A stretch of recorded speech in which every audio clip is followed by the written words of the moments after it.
আল্লাহর বিধানের কোনো পরিবর্তন নাই, তেমনি আল্লাহর দিনেরও কোনো পরিবর্তন নাই।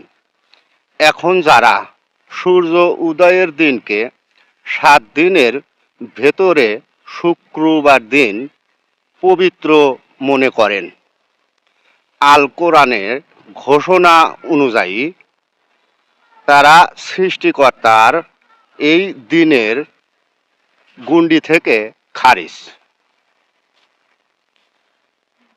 দিন কোনো মানুষের মন গড়া প্রথা নয়। আল্লাহর দিনের পরিবর্তে শুক্রবার দিন পবিত্র বানিয়ে এই যে নামাজ আদায় বা পড়তেছেন, অর্থ আল্লাহর দিনের সালাত আদায় করা থেকে বাতিল হয়ে গেলেন। বিষয়টি নিয়ে গভীর চিন্তা করেন, কমেন্ট করে বলে যাবেন আল্লাহর দিন কোনটা। সবাইকে ধন্যবাদ।